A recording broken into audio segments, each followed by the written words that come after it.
Hello, welcome to my channel and to another episode of Malezi Friday. My name is Jennifer Munanie and I'm the founder of Lea Lactation. Mother's Day is coming up this Sunday and I wanted to do a special edition to celebrate all the amazing moms that are doing great things raising their babies. So early in the week, I compiled a number of questions that you frequently ask me and I'll be answering them in this episode. I initially wanted to have my mom for this Mother's Day special episode, but time nilienda home over Easter holiday. She was feeling unwell and had other commitments. But I promised nitamleta kwa this channel so that she shares her wisdom with us. Anyway, I have containers mbili. There's this one with a pink lid and another one with a blue lid. Sikumbuki ni gani yenye niliweka which question, so I'll be picking them randomly and answering your questions. So we'll begin with this pink one. I'll pick out a question and answer it randomly. So to begin with, well, these seem to be breastfeeding questions, which is a great point to start. The first is, my baby alikataa ku breastfeed but uses the bottle. What can I do? Most times, moms face this challenge, especially when they are returning to work. And I usually say that please don't wait for the last few days or the last few weeks for you to start preparing for your return to work, because there is a lot that comes in when you are returning to work. For instance, you're going to be separated from your baby. You're going to have to possibly start to pump. You're going to have to introduce either a cup or bottle, which are foreign things. So it's good that you prepare your baby and yourself for these things beforehand, because when you're introducing a bottle or a cup to your baby last minute, the only options that you have for your baby is they accept it or accept it. Otherwise, it will stress you. But you have 3 months of maternity leave, I'm assuming that. So you have 3 months to introduce a bottle to your baby. So you can do that early on instead of waiting for the last few days, the last few weeks. So the recommendation is that you introduce a bottle at around week 3 or 4 after birth, so that your baby gets used to the hang of the bottle teeth, how the milk flow is, and so much. There's a lot that goes into bottle feeding. The shape of the bottle, or the shape of the bottle teeth, the milk flow from the bottle teeth, even the feel. Most bottle teeth are made of silicone, so the feel of that in your baby's mouth, especially if they are used to only breastfeeding, the shape, the feel of your nipple is so different from the feel of the bottle teeth. So it's important that you introduce a bottle early on. But to answer this question, the baby has refused to breastfeed, amekataa ku breastfeed, but anatumia the bottle. There could be several reasons. One, that you introduced a bottle late, like I've just explained. Another thing, it could be that the size or the bottle teeth size that you're using is incorrect for your baby's age. Bottle teeth are usually, let me say, sized according to your baby's sucking ability. For instance, a baby that is at 1 month na mwingine mwenye ako 4 months, 5 months, our breastfeed the same, the sucking ability is not the same. Huyu mwenye ako 1 month, you will find that when they are breastfeeding, they are drawing so little breast milk into their mouth, pulling so little breast milk before swallowing. The suckle, or their suckle ability, is lower than mwenye ako 4 months, 5 months. A 4 month, 5 months old, the sucking ability is much better. Wana draw maziwa nyingi into their mouth, they pull it before swallowing. Then you find, you'll even find moms tell you that they are having more milk at around maybe 4 months, 5 months compared to earlier on, because the baby has got effective, efficient at breastfeeding. And you know, breastfeeding is a supply and demand process. Your baby is demanding more milk by them being efficient at breastfeeding. So your body is supplying more breast milk. So if the bottle's teeth size does not correspond to that, to your baby's age, then you're going to find that they are going either to prefer the bottle or prefer the breast. One of them, they have a preference for one. In this case, this baby prefers the bottle. Anakataa ku breastfeed but uses the bottle, possibly because I'll give this example. Maybe your baby is at 3 months, 4 months, around there, and you're using a bottle teat size, or you've been using a bottle teat size that is higher than their ability. For instance, if your baby is at 1 month old and you're using a bottle that milk flow is very fast, like they are getting a lot of breast milk into their mouth compared to what they are getting at their breast, then they're going to prefer this bottle that is giving them more breast milk than the breast that they're having to work so hard to get as much breast milk. And then you're going to find that the way most moms or most parents bottle feed, they have their bottle vertical to the baby, so the milk is free flowing to the baby. The baby doesn't have to work so hard or to suckle to get breast milk into their mouth. So imagine if you're bottle feeding this way, and then you're even using a larger bottle teat size. So your baby is not working to breastfeed. Then you take them to the breast where they have to suckle to get that much breast milk. Then they're definitely going to prefer the bottle to the breast. So it's important that when you, especially if you're breastfeeding, you make sure that you use a bottle teat size or a bottle that corresponds to your baby's sucking ability. Bottles comes with different sizes. You'll find a size 1, a size 0, a size 2, such things.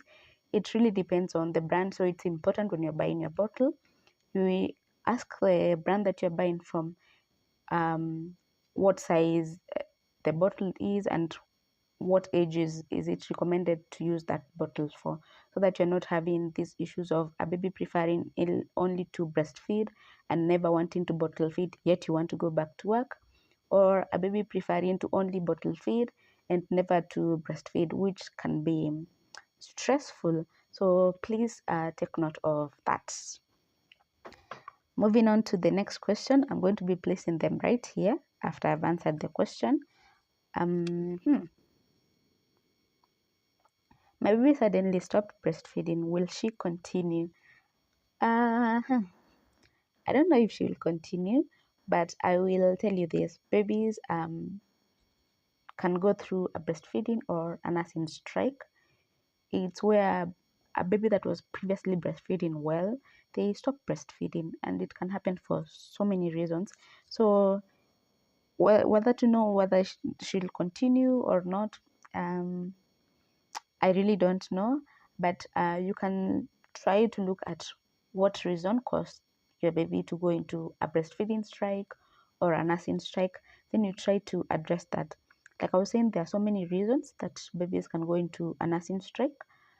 And some are reasons that you may not even imagine. For instance, if you're breastfeeding, find that if you changed your maybe perfume or the way you simply smell or your scent, your baby can refuse to breastfeed. Something else is if you've moved places. For instance, you've changed the environment. If in the Kenyan situation, if you've moved houses or you've moved from the city to the village, your baby can stop breastfeeding or can refuse to breastfeed for some time. Then slowly by slowly, when you work on why they've stopped breastfeeding, they'll come back to the breast. Another reason can be something as simple as changing the house help or the house manager. Babies get there's the emotional connection that comes with we human beings. So your baby gets connected to the house help. So if you change this, especially for a breastfeeding baby, they may go into a breastfeeding strike. Another thing could be the environment in your house where you're breastfeeding. For instance, if you have a nursery in maybe corner or an area where you breastfeed from in your house and it's very brightly lit, your baby may refuse to breastfeed from that area with those bright lights. So it's important that you know exactly what is causing your baby to go into a breastfeeding strike. Is it the bright lights? So you can do dim lights if that's the case. Is it the noise? Is it that the area that you breastfeed from is very loud or it's very noisy, you look at that. Is it heat? Is possibly there are moms that or parents that have heaters in their homes or ACs in their homes or rooms. So those can be conditions that can send your baby into a nursing strike. Other things could be when your baby is feeling unwell or they are ill, they are teething, such things. So it's important that you determine exactly which of those reasons that I've mentioned has caused your baby to go into a breastfeeding strike, then you address it. So as to whether she'll continue to breastfeed, I don't know, but you can look into the exact reason mtoto amekataa ku breastfeed or mtoto suddenly stop ku breastfeed, and you address them, and hopefully your baby will slowly come back to breastfeeding. Something else to note, especially when your baby is going through a nursing or a breastfeeding strike, is to be patient with them as you address the reason why they stopped breastfeeding, and to also, as much as they are not coming to the breast to breastfeed, to ensure that they are still getting nourished, whether through a cup or through a bottle. You can pump your breast milk, you can express it and feed it to your baby through a cup, through a bottle. Still ensure that your baby is getting nourished as they would be if they were at the breast, as you work on the reason why they've suddenly stopped breastfeeding. So that was the second question. I think I have about 5 or 6 questions. And a last note, I'll make notes to not read the note during the questions. The third question, I do not get much from my breast pump. Kindly help. I do not get much from my breast pump. Kindly help. Well, when it comes to pumping, there are so many things that, or so many factors that go into pumping, and most moms or most parents do not even know about this. I'm trying to get the bottle to this breast pump so that I can demonstrate that to you. This is a manual breast pump, but it will serve as our probe or as our demo for this video. So whether it's a manual breast pump or an electric breast pump or a wearable breast pump, the mechanism of how a breast pump works is almost the same. So I'll use this to represent all the breast pumps, all the electric, the wearable one. So with a breast pump has different parts, but there are those that come into contact with your breast or with your nipple, and they are very important. One of them being the flange, the pump flange. And as you can hear from this video, this part that makes, or this material that makes the flange, is made from hard plastic. Now, when you're pumping, your nipple is usually in the flange tunnel. Then that means, because most breast pumps come in, or most breast pump flanges come in the standard 24 millimeters or 27 millimeters. If you have a nipple size, which most moms do, less than the 24 millimeters or 27 millimeters, 24, 27 millimeters is a really large nipple size diameter or nipple diameter, and most moms do not even measure that much. So meaning that majority of the moms are measuring less than 24 millimeters, averagely from 13 millimeters to about 19, 21 millimeters. So that means a 24 millimeter pump flange will be too big for you. And if it's too big, then it means that your nipple has lots of space around it. What happens when there is a lot of space around your nipple is it gets rubbed against this hard plastic that the pump flange is made of, and that is usually very painful. So if you can get a pump flange that is closer to your nipple size, that will be much better. Again, to get your pump flange, I'm not sure if I mentioned this before or in my previous video, but it's important that you do flange sizing. For flange sizing, you use a nipple ruler. I do not have it for this video, but in later videos, I'll be showing that to you. You measure your nipple size, you know what nipple diameter you do have, so that you know what kind or what size of a pump flange to get. Now, depending on the type of nipples that you have, if you have super elastic nipples, or if you have regular elastic nipples, that will determine now what kind of flange inserts to get. Flange inserts are those small, this is a flange cushion, but flange inserts kind of look like this without this extra part. So you insert them into your flange and they reduce the sizing. For instance, if the pump is 24 millimeters, if the pump flange is 24 millimeters, and you've measured your nipples, you've got that you are possibly maybe 19 millimeters, then you use a flange insert to reduce that area or the space around the nipple, so that you can reduce the pain from, or even reduce the instances of your nipple being rubbed against and when the pump flange is usually too big, it's not just your nipple that is being pulled into the flange tunnel. Even your areola may be pulled into the flange tunnel, which is very painful. And when you're experiencing pain, you're likely to get less breast milk output. So again, with pumping, especially with the electric breast pump, I've seen so many parents use I will not want to call it wrong, but incorrect pump settings. You find it that they've set the suction too high, such that it's causing them pain to pump.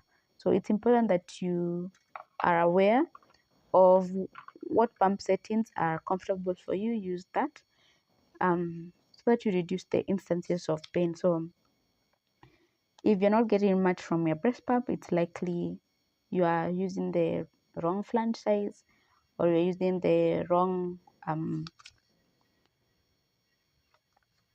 pump settings. Something else that could cause your breast pump not to function well, or to you not to get much out of your breast pump, is as you use a breast pump, because it's made of so many small parts, they go through a wear and tear process. So especially if you're using it frequently, well, you need to replace your pump pads regularly, depending on how frequently you're using them, definitely. Because someone that is using the breast pump maybe once a day, and compared to someone else that is using the breast pump thrice or 4 times in a day, the one that is using them more times, the parts go through wear and tear much quicker. So depending on how frequently you're using your breast pump, it's important that you frequently replace your pump pads, because the more you use them, the longer you use them, the less efficient that they get at removing your breast milk. So it's important that you check those 3 things. Are you using the right flange size? Are you using the right pump settings? Have you replaced your pump pads? Sometimes even you'll find that the way that you've connected the breast pump pads, they do not create suction. Breast pumps work through a suction method. So if there is any part that is breaking the suction, maybe the tubes have holes, or the duckbill valve is not well connected, or there is just a part of the breast pump that is not well connected, then you are likely not to get the most out of your breast pump. So look into those things. Moving on to the next question, is it okay to store breast milk in normal feeding bottles? Yes, it's okay to store your breast milk in normal feeding bottles such as this, but ensure when you're storing your breast milk in the fridge, it's not just covered in the regular bottle lid. Ensure that it's covered with a cap to minimize the instances of dirt or dust or bacteria getting into your breast milk. The bottles usually either come with a tit and a cap like this, or with this other option of a cover. And most times you can interchange either the bottle tit or the cover between your different bottles. For instance, you can see this is from a manual massage breast pump. The cover is from a different brand of a manual breast pump, and they are compatible.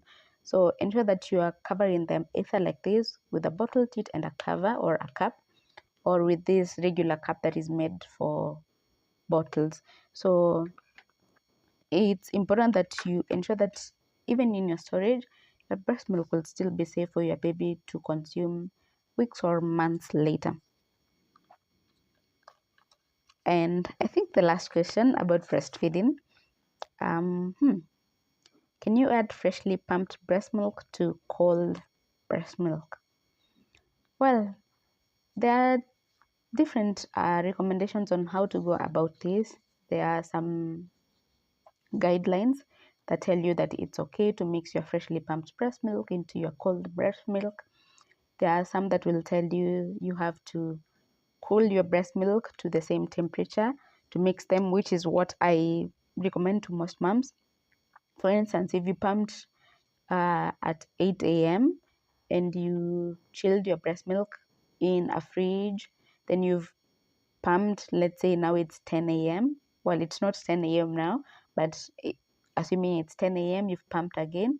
So you have this freshly pumped breast milk and the breast milk that you previously pumped and you stored in your fridge. Now it's cool because it's been hours since you stored it.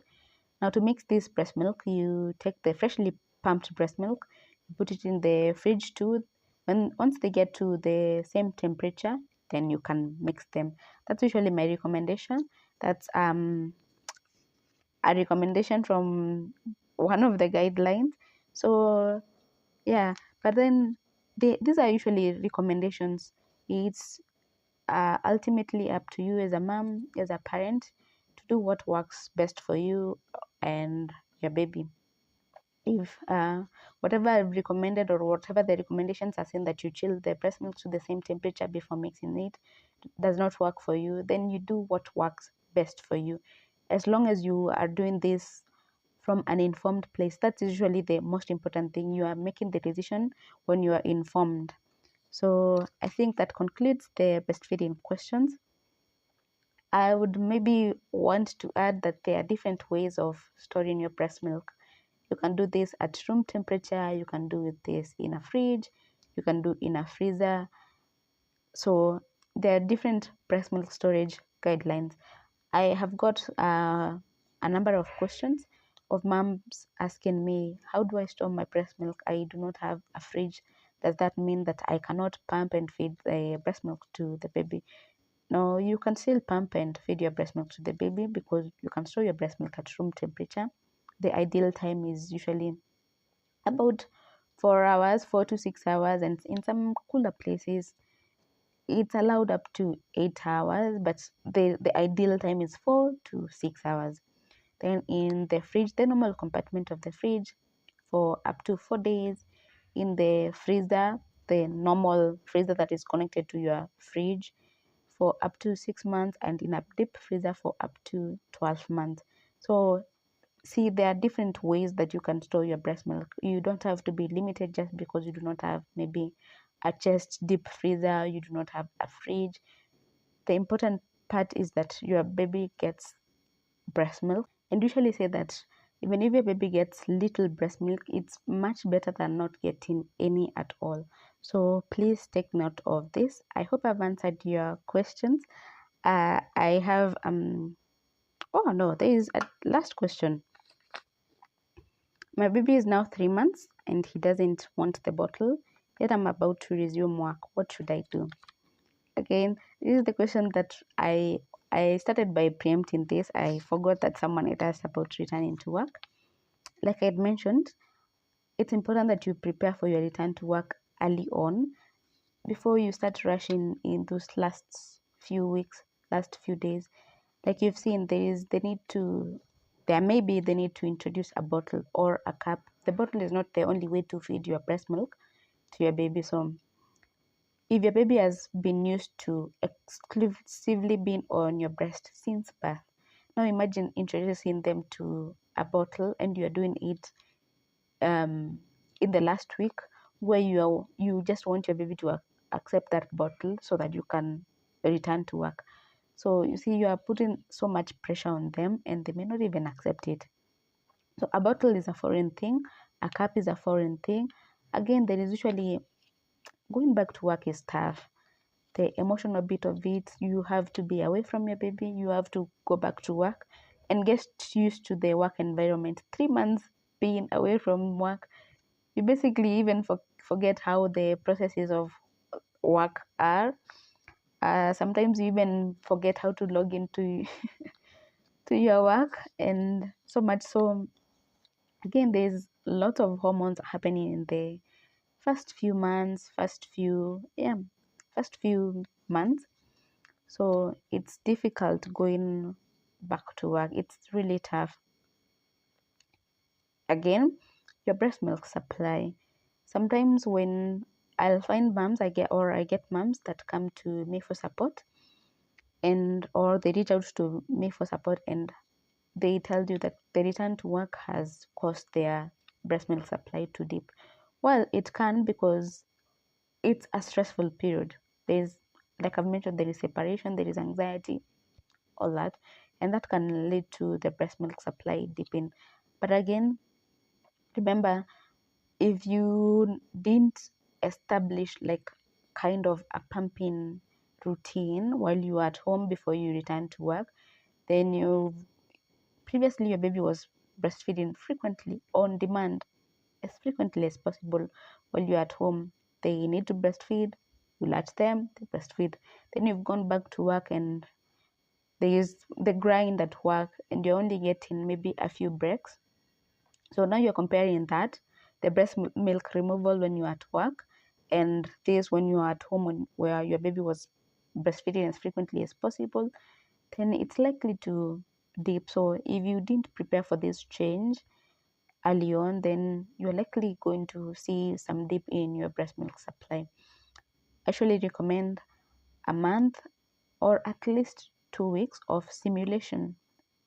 When you're at home, you act like you've gone back to work. For instance, if you'll be waking up at 5 a.m. to prepare for your return to work, while you are still at home with your baby, you wake up at 5 a.m. If you were to breastfeed at that time, you breastfeed. If you were to pump at that time, you pump. Then you go through your normal maybe preparation process, or even go back to bed. Then if you maybe breastfeed at 7 a.m. or 8 a.m. just before you leave your home, then you do that, you breastfeed your baby. If you would pump at, let's say, 10 a.m. when you're at work, you pump. And if your baby would be fed on a bottle or through a bottle or a cup, while at that 10 a.m., while you're away from them, you have your baby feed through a cup or a bottle. Basically, you act like you are back to work, but you're still at home, so that you get your body into the rhythm of being back to work, get your baby into the rhythm of feeding from a cup or a bottle as compared to nursing directly at the breast. If you would be getting back from work at, let's say, 5 p.m. or 6 p.m. and you breastfeed your baby, you do that. Now that your baby has been cup feeding or bottle feeding throughout the day, you get back to breastfeeding.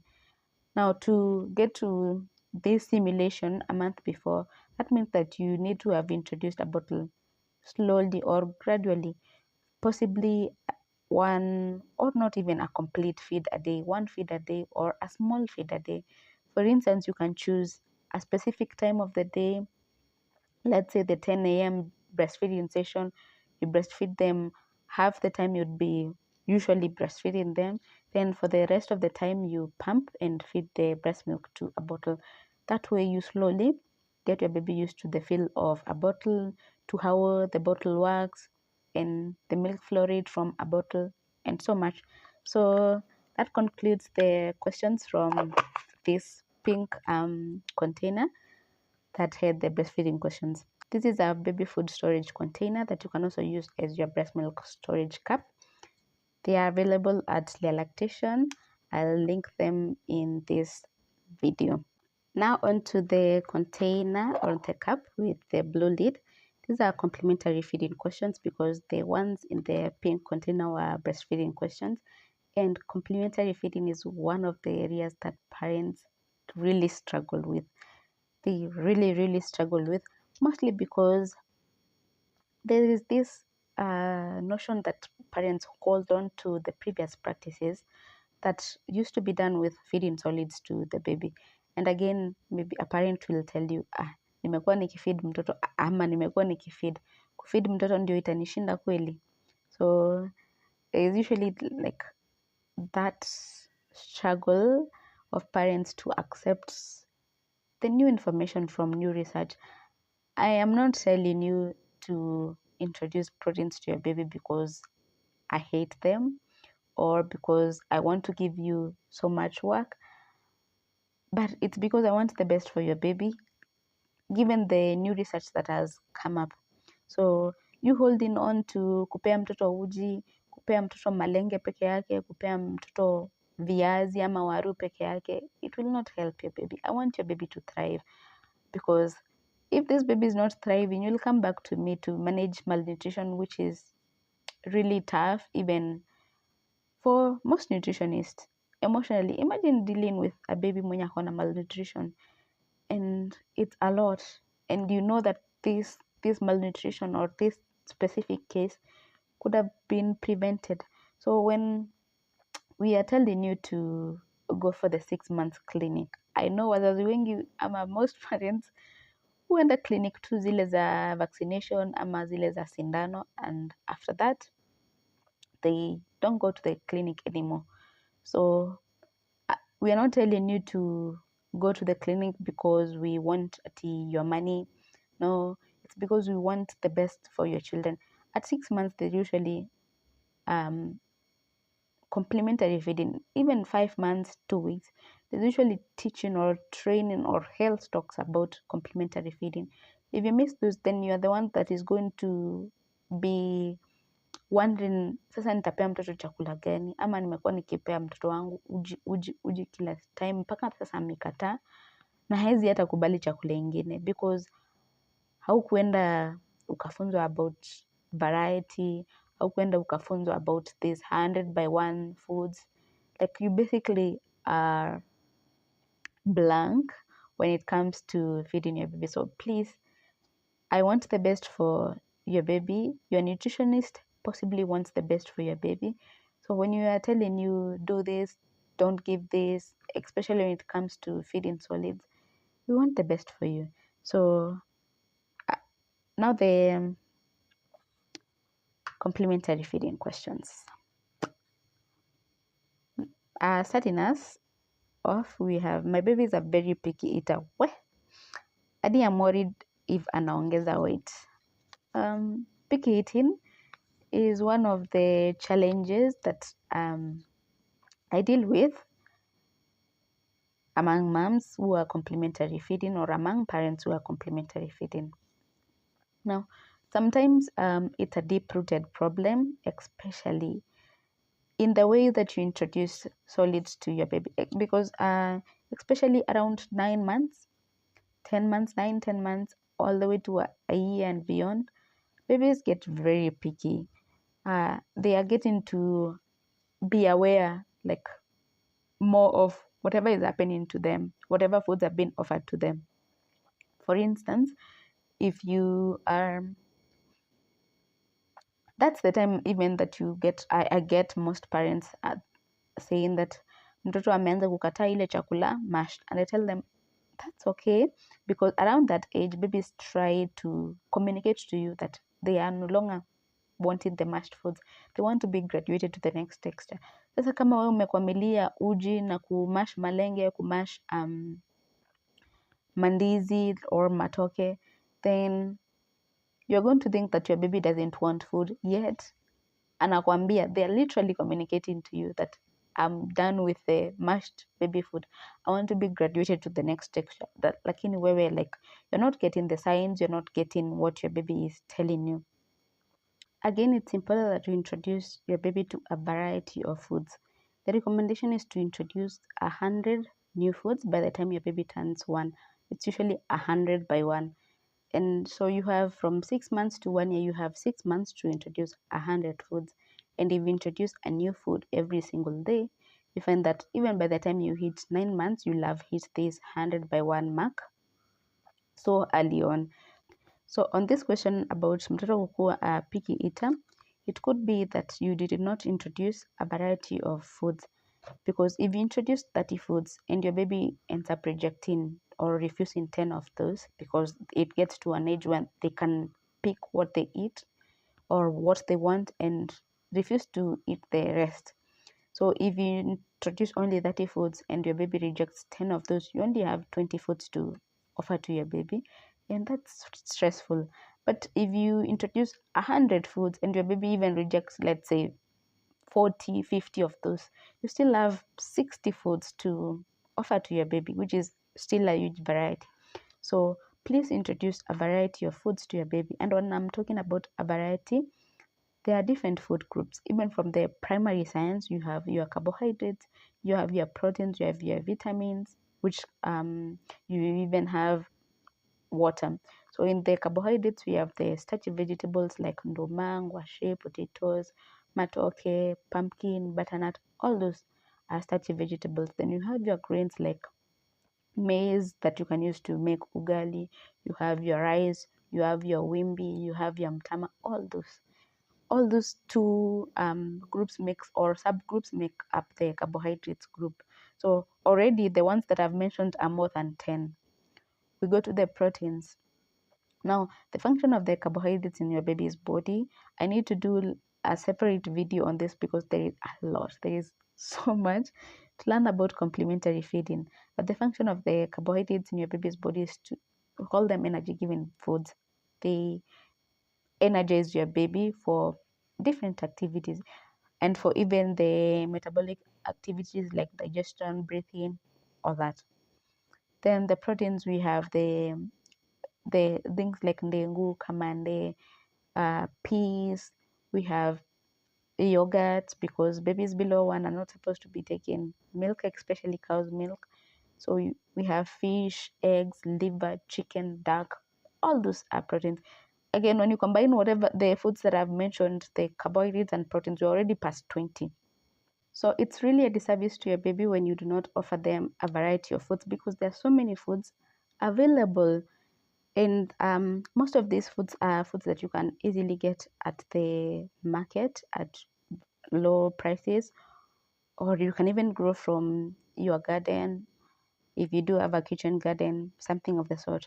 Moving on to the vitamins and minerals, we have fruits and vegetables. We have mangoes, bananas, watermelons, pears, apples, pawpaws. Those are just fruits. Then we have vegetables. We have the likes of terere, sukuma wiki, kanzira. We have managu, pumpkin leaves or misheveve. So when you combine all these, the carbohydrates that I've mentioned, the proteins that I've mentioned, the fruits and vegetables or the vitamins and minerals that I've mentioned, we are past 30 or past 40. Then we have water. So they're really different, many different foods. And we have even fats and oils, the ghee, cooking oil, all that. So please ensure that you're offering a variety of foods to your baby. Meaning, or not offering as many foods as possible will possibly lead you to picky eating because, for instance, let's say your baby refuses all grains, they refuse to eat rice, they refuse to eat ugali, they refuse to take uji. Then you know that you still have the starchy vegetables, part of the carbohydrates to offer. You still have your ndoma, you still have your potatoes, your sweet potatoes, and you have your proteins, vitamins, all that to offer to your baby. But if you only offered the carbohydrates, you only offer uji throughout the first month, then you move to potatoes throughout the second month, this baby does not know a variety of foods. And these foods, as much as they are in this, they could be in the same food group. For instance, sweet potato and ndoma are in the group of starchy vegetables in the carbohydrates, but they do not taste the same. But if you only let your baby experience the taste of potatoes, they never know the taste of sweet potatoes, the taste of pumpkins, the taste of butternut. So you are really limiting your baby to variety, textures, taste, because when you mash a potato, for instance, and you mash something else like a liver, they have very different textures. So if you're only offering one type or one food, then you're limiting your baby. Then we'll get to this picky eating because your baby will only knows potatoes. Your baby only knows potatoes. That's what they are going to take. You offer something new, they cannot take it because they've never been exposed to it. They've never been exposed to a different texture. So when you try a different texture, they do not eat. Then you start struggling. Another reason why your baby can be a picky eater is your feeding habits, especially when you're introducing solids early on, or even as you go along introducing solids or feeding solids.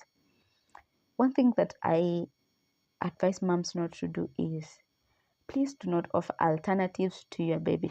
I'll repeat that. Please do not offer alternatives to your baby. Get moms that you've put in so much work, so much love into preparing. Let's say, I'll give an example. For instance, potato, liver, and some spinach. You cooked it so well. Some little cooking oil, ukakatakata kitunguu ukaweka, ukakatakata nyanya ukaweka, ukamwekea some garlic. Chakula yenyewe inapendeza. Like, it's so appealing even to your eye, and you offer that food to your baby after putting all that effort, na wanakata. So what do? You rush back to the kitchen, you start preparing a different meal. No, don't do that.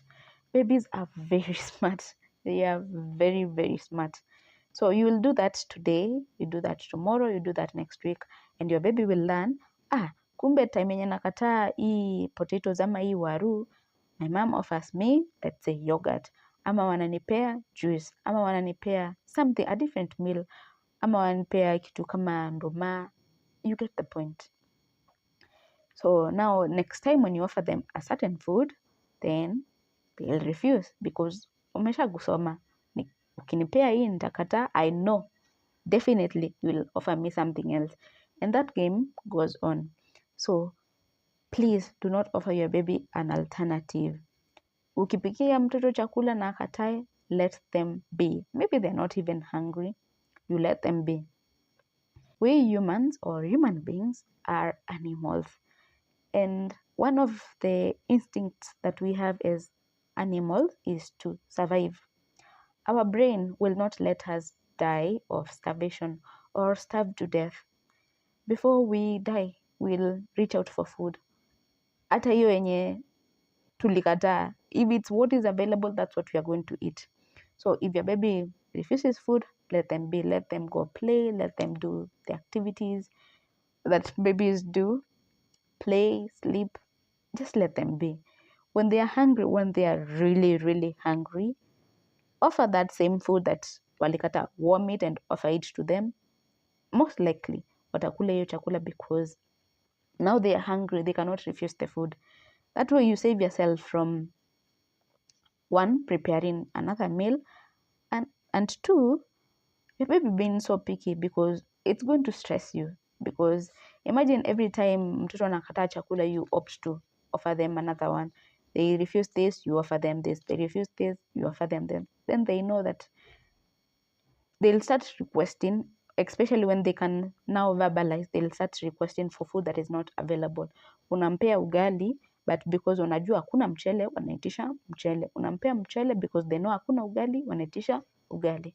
See, that's really stressful for you. So please, when you're introducing foods, offer variety and the feeding habits, especially the feeding habits. I will go into depth about this. I may break it down according to each principle, or I may do a comprehensive video pamoja, but I will definitely do a video about complementary feeding because it's one of those areas that I struggle a lot with moms, because like I mentioned, kuna ile kushikilia what my mom used to do this. Especially the moms will tell you, or the grandmoms or the grandparents to your child will tell you, nilikupea hii na you're still okay, but now you try to tell them that, but things have changed, this is how you're doing, and it's really hard. So please pay attention to complementary feeding. Attend your 6 months clinic to learn about complementary feeding, because there is a lot. See, it's not, usually say it's not about bora mtoto amekula, it's about lishe bora. It's not bora lishe, it's lishe bora. And you only get lishe bora if you are informed. You get informed from your nutritionist.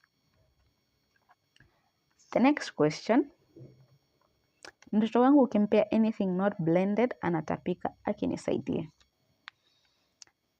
This question is about food textures, and it's one of the areas that I fight with moms about. Blending foods has become a menace for parents.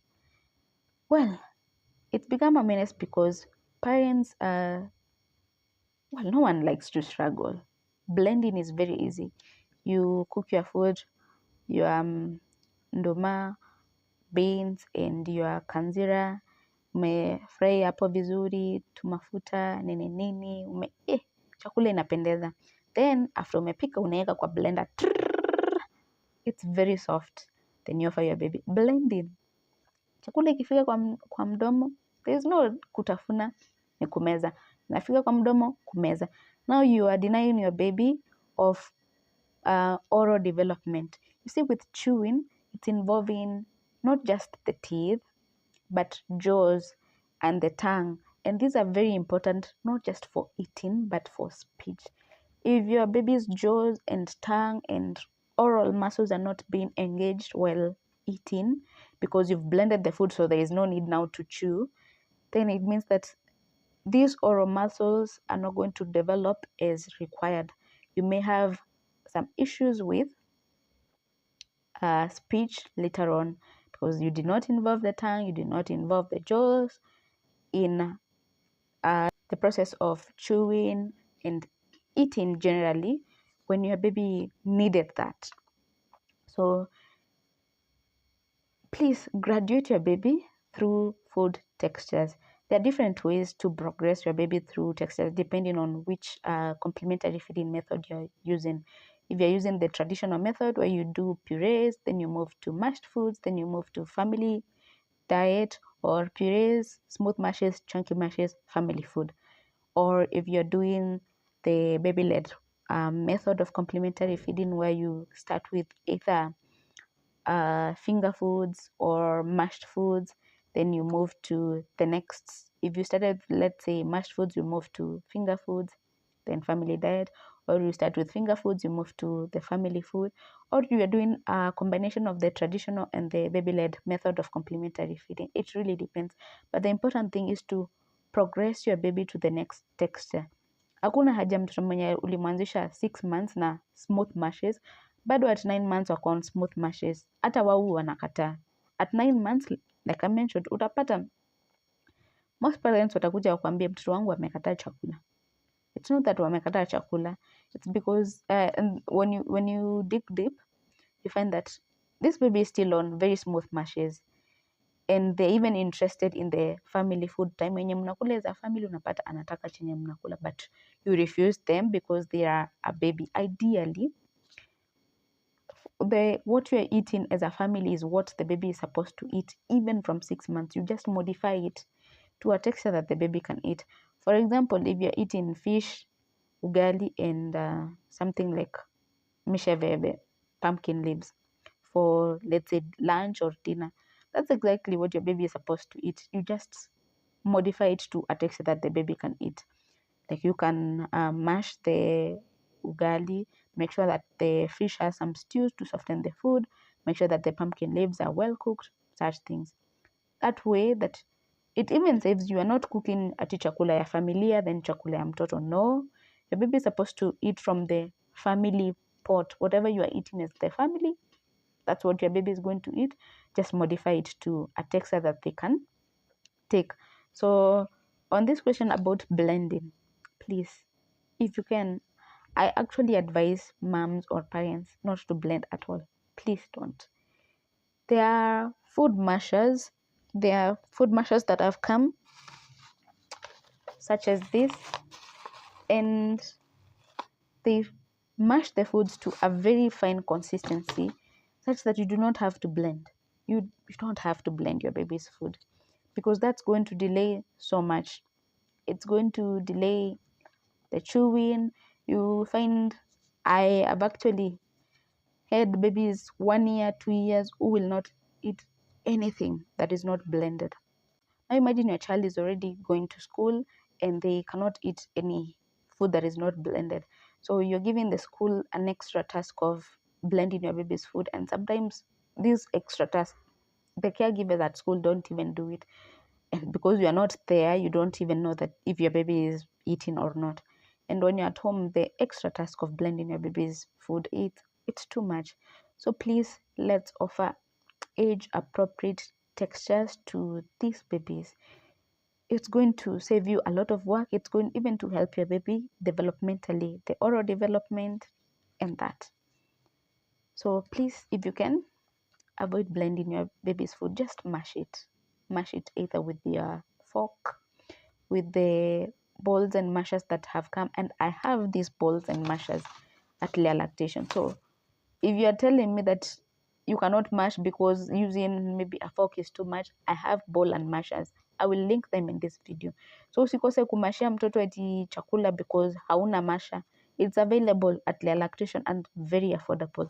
So please avoid blending your baby's food. Just mash it, then graduate to chunky mash, then graduate to family food. That's why it's easier for you and your baby. So on this question about blending, then if it's not blended and tapika, it's because the new texture is so foreign. Again, I will do a video on complementary feeding because there is truly a lot to talk about. The next question is, how many times should I feed my baby? How many meals and how much per meal? Well, it depends on the age of your baby. The recommendation is when you're starting, you start with small amounts, then you graduate. Then you start with maybe lesser times, then you slowly increase with time. You also read your baby. Sometimes your baby will show you that they are really not full with the amount that you've offered them. Then you know that next time I will either increase the amount or I will offer not just one time or twice. But the general recommendation at 6 months when you're starting complementary feeding or when you're starting to offer solids is that you start with once or twice a day. You start with 2 or 3 tablespoons. That is very small amounts. A tablespoon is about 15 grams. So you're offering about 30 to 45 grams. Imagine that, very small amounts. I want to show you what 45 grams really looks like. This is 120 ml cup. So this is the lowest mark on this is 30. So you're offering about 30 to 45. A eighth a cup, 1/8 of a cup. That's how much you need to be offering when you're starting solids. Then you offer it once or twice a day. Remember, this baby has exclusively been on milk-based food, breast milk.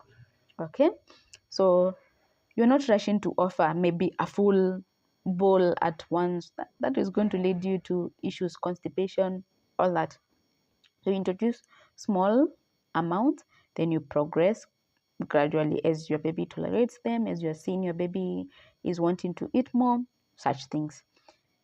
Then you, at 7 months, you can possibly increase to a quarter cup, 8 to 9 months, half a cup, 9 to 11 months, 3/4 cup. By 1 year, your baby needs to be on 1 cup, which is 250 grams and above. So in terms of how many times to feed, you can start with once or twice a day at 6 months. You move to 2 to 3 times at 7 months, 3 times at around 8 to 9 months. You move to 3 meals and 1 snack at 9 to 11 months, 3 meals, 2 snacks at 1 year and above. These are just recommendations. It really depends on your baby, their appetite, how they are tolerating the food, and so much that goes into your baby's eating. So they are recommendations. You do what works best for you and your baby. But the point is, you start with small amounts, very small amounts, then you increase. Again, when you're starting solids, we are not worried about intake because breast milk is still the main source of nutrition for babies below 1. So we are not worried about how much a baby is taking. We just want them to be exposed to the different tastes, the different textures of foods, to explore. So let your baby explore these foods. Don't put pressure on them to eat. They must complete umemsavia a cup. Mostly, usually the small cups like this, 150, 120 ml or grams, and you want them to finish it at a go. Yet ndio umemwanzishia solids leo ama hata jana. That's not possible. You're putting so much pressure on this baby. Their digestive system or their system generally was used on breast milk or milk, and now you are offering solids, which is a foreign thing. So please be patient with them. Do not put pressure on them to eat. Food is especially in the early days, is for exploration. There will come a time when you will be worried about their intake, but when you're starting, that's not the time to want to have your baby eat a whole bowl of food. So how much, how many times, how many meals, and how much? I have answered that. The next question is, which food should I introduce first? This is a very, very, very common question. For nutritionists, I know they will tell you this, that they get this question a lot. What food should you introduce first? Honestly, there's no right food or wrong food to introduce first. What you need to know is why you're introducing solids in the first place. So if you miss your 6 months clinic, you won't know why you are introducing solids in the first place. There are moms that introduce solids just because mtoto amefika 6 months. Watoto wakifika 6 months huwa tunawapea chakula. So wangu amefika 6 months, wacha nimpe solids. So without even knowing why you're introducing solids. So I will talk about all this. Why you're introducing solid foods. Why exactly you need to introduce at 6 months and not earlier or later. What are the signs of readiness? What foods are you introducing? And a lot. In the video that I'm talking about, that I'll be doing about complementary feeding. So which food should you introduce first? You can actually introduce any food first, as long as you know why you're introducing it. Any food that you can offer to your baby, definitely any safe food that you can offer to your baby, you offer it safely to them. You can modify it to offer it as the first food for your baby. The recommendation, especially for the first food, is that you offer a food that is rich in iron. Why iron? Because by the time your baby turns 6 months, their iron or generally their nutrient demands usually have increased. It's not the same as it was, and breast milk alone is not usually able to supply all these nutrients adequately. So that's why you need to complement, to add on to breast milk. We are not doing away with breast milk, we are adding on to breast milk. You need to complement with their solid foods. One of those nutrients that the baby cannot sufficiently get from breast milk at 6 months is iron. And iron is very important for your baby's development generally. And so it's important that you introduce foods that are rich in iron or high in iron first when you're starting solids. These foods can be an egg, it can be liver, it can be chicken. And the first question that I get when I mention chicken, how will the baby eat chicken? So you can mince the chicken, you can shred the chicken. There are so many ways that you can offer food to your baby. It's just that most times there's usually a limitation, especially on the parents, on the different ways to offer foods. So you can actually offer, there are so many foods that you can offer as the first food. We have egg, liver, we have the chicken that I mentioned, we have an avocado, we have pears, carrots, broccoli. I'm already on number 7. So there are different foods that you can offer your baby. Please do not be limited to uji, porridge. I actually, when I am consulting with moms, I do not mention uji as one of the foods that you mention. I mention all these other foods, not uji. And if I do mention uji, I mention it as the last option. There are so many foods available to mankind. There are so many foods that you can offer your baby. I don't understand why you have to go for uji every day, and especially for the parents that offer uji. Uji Monday, uji Tuesday, uji Thursday, uji every single day. Hata wewe nikikupea uji kila asubuhi, utaboeka na mimi. You will possibly even dislike me. So please, there are very many different foods. Tukianza kulist chakula hapa, like in the next possibly 10-20 minutes, we'll still be listing foods because there are so many foods. It's just for you to understand this food ina like kwa which food group, hii ina like kwa which food group, so that you ensure at the end of the day your baby gets the nutrients that they require. They are getting a well balanced diet. So please, that 6 month clinic, I'm repeating, it's very important. And if you do not want to go physically to the clinic, that's okay. There are virtual options like me. I offer virtual support, breastfeeding, complementary feeding. I also offer in-home consultations. I come to your home. Hapo tunafanya practically. So hii ni malenge, hii ni viazi, hii ni ndizi, hii ni nini, hii ndizi ni nini, hii malenge ni nini, hii viazi, such and such. Now, I help you like know what food groups are these, what your baby is supposed to eat, in what varieties, in what textures, such things. In your home, when the food is there, unaiona, see mambo like virtually like this.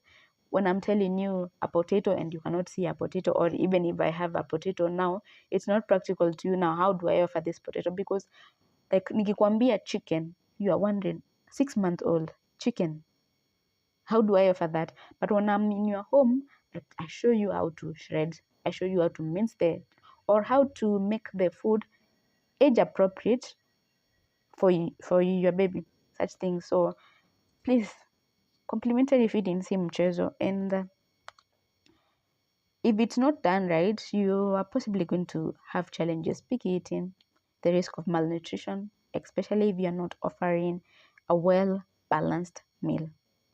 So please, tusicheze na kupea watoto solids ama kupea watoto chakula. So I've answered this question on what foods to introduce first. Can I introduce foods at 5 months? Well, the recommendation according to health organizations is that you introduce solids or you start solid foods at 6 months. There is a reason for that. At 6 months, your baby's system is well ready to handle solids in small amounts. So 5 months is a bit too early, or earlier than 6 months is a bit too early. Also, it's not just a thing of age, but a thing of, like I talked about, there are usually signs of readiness for solids. Your baby will show you signs of readiness, that they are ready for solids. Sitting up, okay? They've lost their tongue thrust, they're able to grab things, or they're able to see something that is on the table or on the feeding chair. They pick it up, they direct it to the mouth.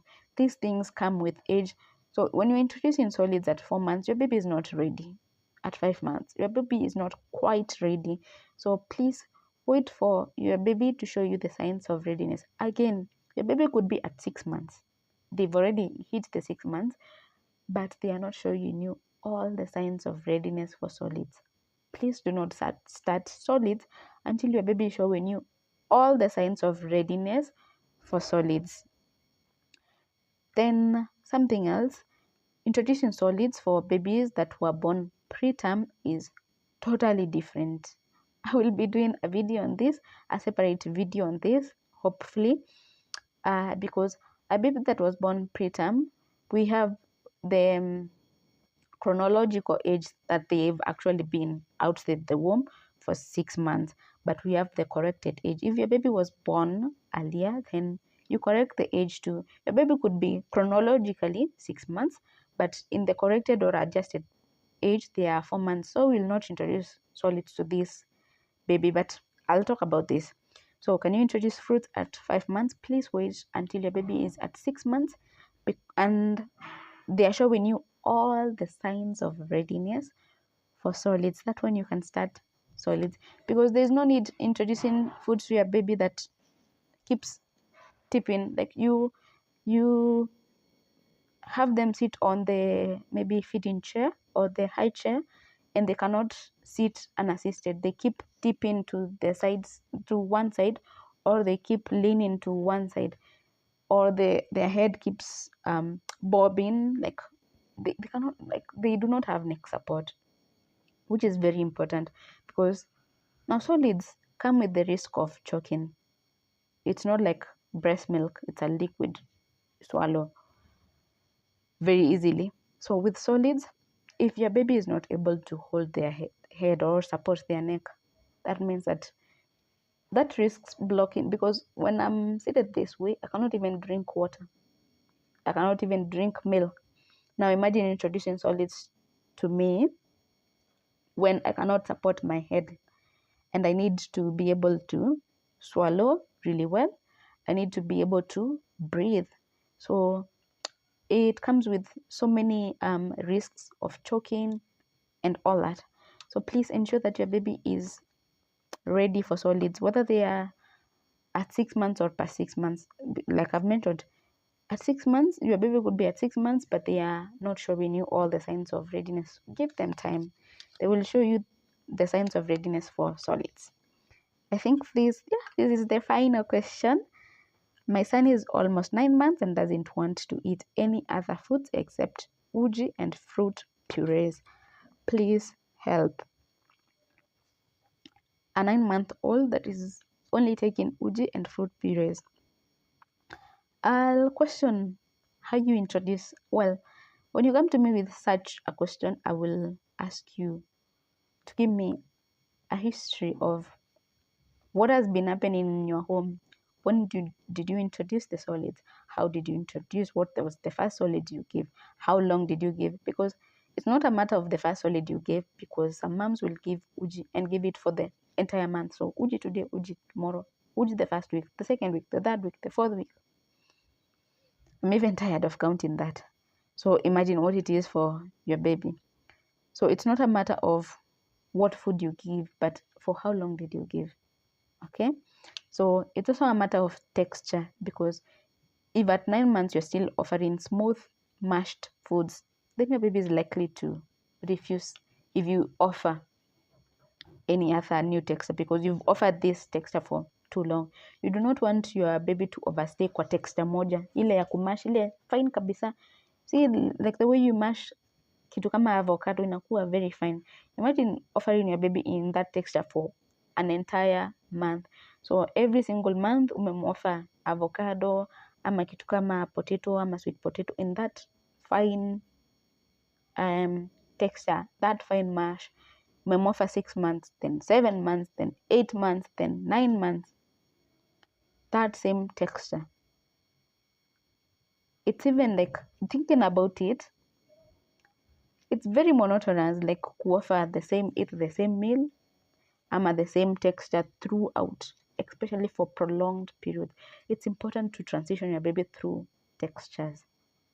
Textures are very important, not just exposing your baby to the different feel of foods, but also for their oral development. Like I mentioned, oral development is also important in speech. So these things are tied. Like unapea mtoto chakula, but you're not even thinking that this is affecting their speech. Like there's a lot that comes to feeding solids to your baby or complementary feeding. So for this child that is 9 months and only taking uji and fruit purees, already 9 months umko on purees, so most likely you offered the purees for extended periods. You did not transition through to the next texture, and this is why I tell moms to avoid blending, because blending ni rahisi, by the way. Nikwambie unaweka chakula iko sawa within minutes, then sasa uniambie nianze kumash time yenye nimezoea like this blender doing the work for me, then uniambie sasa nitoke kwa hiyo mash nianze kuacha 2 lumps kwa chakula, then uniambie nitoke hapo niende. Like imagine that is lot of work to some parents, so they prefer to blend all through without knowing or without thinking that whatever they are doing is actually causing harm to their child. So please, again, if you avoid blending your baby's food, just offer the smooth mashes. Mash the food very finely, they'll be okay. So for this baby, I would recommend you try different textures. Then you be patient with your baby, because they've already been on one texture for too long. Be patient with them. Keep trying. One way to include different textures is unampe your texture yenye amezoea ya purees ama the smooth what do you call them? The smooth mashes, especially with the plates. I hope I have one close by. Well, it's not here, but especially with the suction bowls or suction plates, especially the suction plates, they have different compartments. So unaweza weka the smooth mash or the puree in one section. Then in the next section, you do a different texture, either the chunky mash or the finger foods. You do that. I'll insert a photo of that to show you, so that in a single meal, your baby has different textures available to them. That way, they are more likely to eat whatever they have already been used to, that smooth mash or the purees, but they are likely to also explore this new texture that is on the plate for them. So that's one way to slowly introduce different textures to your baby. Again, I will be doing a comprehensive video about complementary feeding, because there are a lot of principles that go into complementary feeding: the frequency, the adequacy or the amount, textures, variety, active feeding or responsive feeding. Hapo I fight a lot with moms hapo kwa responsive feeding, because kuna moms wenye wanataka kuweka mtoto hapa, ufunge mapua, umshike mkono, ufeed. You are force feeding. So kuna wengine wenye, like I had mentioned, una offer alternatives kwa mtoto na unampea hii, anakataa, unakimbia kitchen, unampikia hii. Kuna wengine wenye unampea mtoto chakula and they are watching, they are distracted. Kuna wengine mtoto ni kuspoon feed all through. Your baby is at 1 year, 2 years, hawezi jishikia kijiko apeleke kwa mdomo. There is a lot. So I'll do a comprehensive video about this. But those are the questions that I have had about breastfeeding, about complementary feeding. And if you do have any breastfeeding or complementary feeding question, please don't hesitate to ask me. Whew, that has been a lot. I have talked a lot. I can talk a lot, especially about breastfeeding and complementary feeding. It's an area that I'm really passionate about. And I can teach you a lot about breastfeeding and complementary feeding. So I do have actually avenues for you to get this kind of support from me, not waiting for God knows when I'll do the complementary feeding video that I'm talking about. I do offer virtual consultations such as this, like a virtual setting such as this. You are at your home, I'm at my place, I support you. There is also the option to call. Again, you're at your home or wherever you are, convenience, that is phone call, virtual. I can also come to your home, which is usually a really good option, especially for first-time moms that may not know much about what are carbohydrates. When you're telling me to give chicken, how am I going to give it? When you're telling me to offer a balanced diet, but then I'm offering such a small portion, how am I going to give it? Then the in-home consultations come very in handy for breastfeeding, especially for babies that are having issues latching. So I come assess in your home. Imagine you are at home, I come to you. I come assess your breastfeeding, how your baby is latching. I come do oral assessments. Are they extending the tongue well? How is the buccal, how are the buccal muscles? Such things. How is their suckability? So much more. So that's an in-home consultation. Sometimes you may even have challenges, like as much as I'm saying there are breast milk storage guidelines, you wonder now, you're telling me I can store my breast milk at room temperature in the fridge, in the freezer. How exactly do I do that? Please come and show me that practically. You're telling me that this is how to bag my breast milk. I need to remove the air bubbles. How exactly do I do that? Come to my home. We have breast milk. We have the breast milk storage bags. Show it to me. Practically, when I see it, I can do it better. They're usually visual learners, such as myself.